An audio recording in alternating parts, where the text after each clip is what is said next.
Hello दोस्तों, मेरे YouTube channel math power point में आपका स्वागत है। आज मैं आपको कक्षा 12वीं की NCERT बुक का चैप्टर 5 बताऊंगा, जिसका नाम है सांतत्य तथा अवकलनीयता। इसमें एक्सरसाइज 5.1 का मैं क्वेश्चन नंबर 8 बताऊंगा, जो कि पेपर की दृष्टि से बहुत ही ज़्यादा मोस्ट है और ये 5 नंबर का आता है। देखिए, अब हम इस वाले पूरे फलन को सॉल्व करेंगे। तो इसमें दिया गया है कि f ऑफ x बराबर मॉड x बटे x यदि x का मान 0 के बराबर नहीं है। दूसरा दिया गया है f ऑफ x बराबर 0 यदि x बराबर 0। अब देखिए, हमारे पास दूसरे सवालों में क्या दिया रहता था?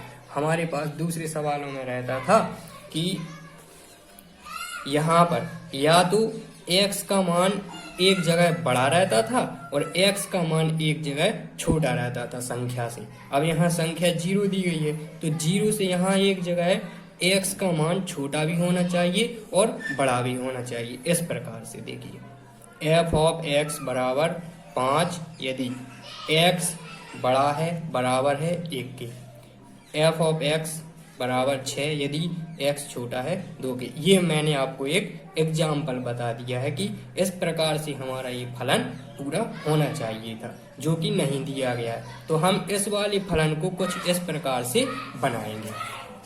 देखिए, चूंकि यहाँ पर f ऑफ x बराबर मॉड x बटे x में x बराबर नहीं है 0, ये दिया गया है हमारे पास।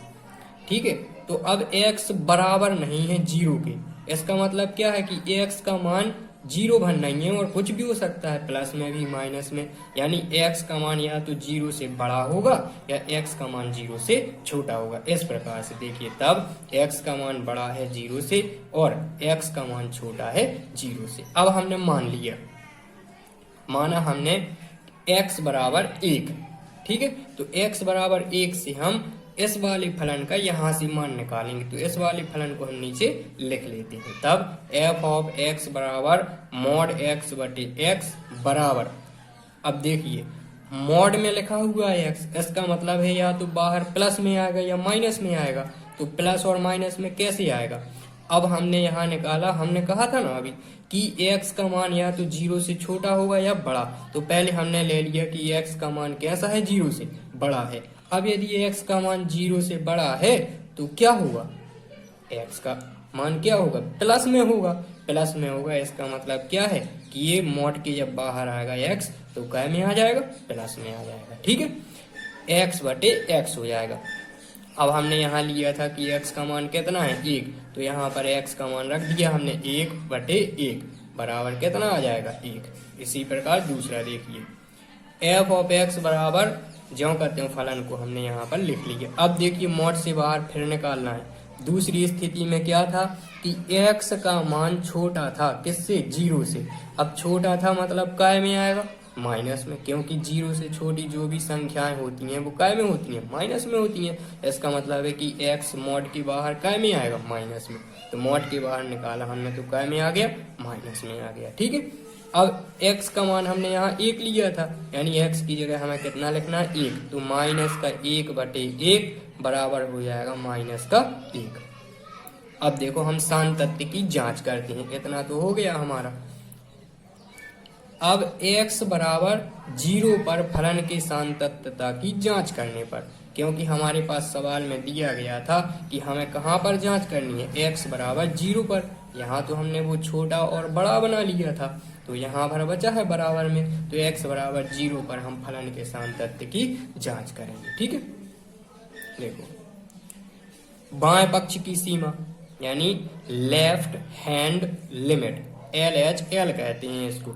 तो पहले हम बाएं पक्ष की सीमा निकालेंगे। तो मैं पहले ही बता चुका हूँ आप सबको कि जब हम बाएं पक्ष की सीमा निकालते हैं तो जहां पर भी हम फलन के सांतत्य की जांच कर रहे हैं, काय पर कर रहे हैं हम? 0 पर।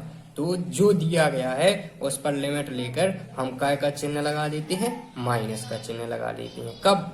जब हम बाएं पक्ष की सीमा निकाल रहे हो। ठीक है, तो हमने निकाला limit x tends to 0 minus F of X. अब देखो एफ ऑफ एक्स का मान हम क्या लेंगे, एफ ऑफ एक्स का मान अब इसमें दिया गया है कि हम बाएं पक्ष की सीमा निकाल रहे हैं। इसका मतलब क्या है कि जब बाएं पक्ष की सीमा निकालते हैं तो x का मान 0 से छोटा होता है।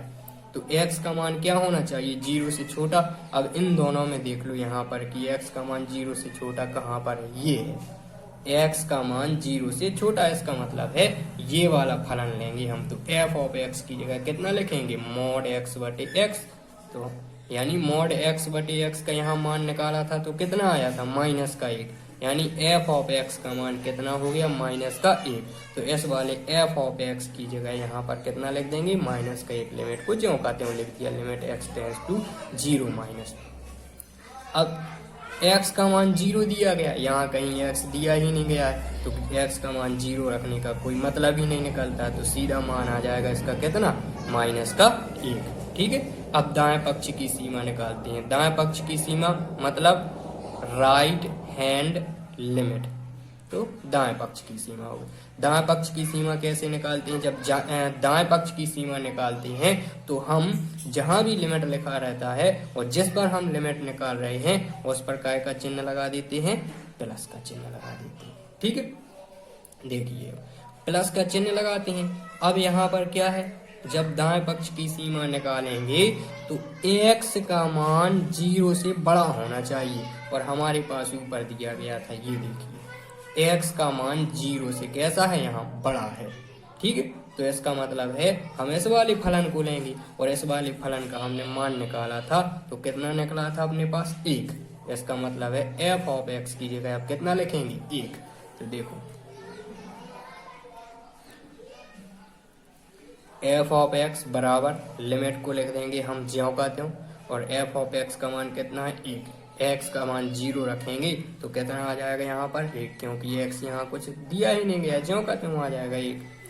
अब देखिए f ऑफ x का मान निकालना है तो हमारे पास पहले से ही ऊपर दिया गया था, ये दिया गया f ऑफ x बराबर कितना है, 0। यानी इस ये बराबर 0, और x का मान कितना है, 0।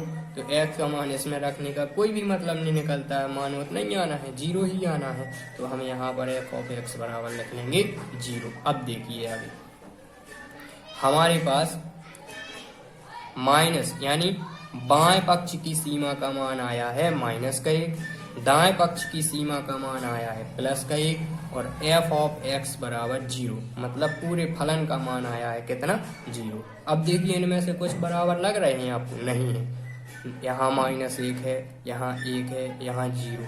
इसका मतलब ये हुआ कि ये आपस में बराबर नहीं आए हैं, अतः हमारा फलन कैसा हो जाएगा, आसान तत्व हो जाएगा। तो आसान तत्व लिखने के लिए हम उसको इस प्रकार से लिख देते हैं, यहाँ limit x tends to 0 minus f of x is not equal limit x tends to 0 plus f of x is not equal f of x।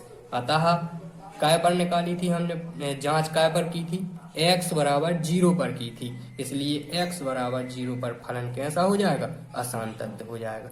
ये हमने यहाँ पर सिद्ध कर लिया है। दोस्तों मैं समझता हूँ कि आपको बहुत अच्छी तरीके से ये समझ में आ रहा होगा। और हाँ, मैं अभी अध्याय 5 इसलिए बता रहा हूँ क्योंकि ये बहुत डिफिकल्ट है और टफ भी है। तो मैं सोच रहा था कि सबसे पहले आपको अध्याय 5 बता दिया जाए, इसके बाद मैं अन्य चैप्टर के जितने भी मोस्ट क्वेश्चन हैं वो सब भी डाल दूंगा। चैप्टर 1 से लेके और लास्ट चैप्टर 16 तक के सभी सवालों को जो भी इम्पोर्टेंट हैं उनको मैं अपने चैनल में डालता जाऊंगा। तो आप मेरी वीडियो जितनी भी हैं उनको अच्छे से देखिए, लाइक शेयर कमेंट बॉक्स में कमेंट भी कर सकते हैं, जहां समझ में नहीं आया है मैं वहां आपको बता दूंगा। तो मेरे चैनल को ज़्यादा से ज़्यादा सब्सक्राइब कीजिए, और यदि प्रत्येक वीडियो देखना चाहते हैं जब भी मैं डालता हूं तो आप बेल आइकन दबाइए, जिससे जो कि घंटी रहती है, जिससे कि आपके पास मैं जो भी वीडियो डालूं तो सब आराम से पहुंच सकें और उनको आप अच्छे से देख सकें। धन्यवाद।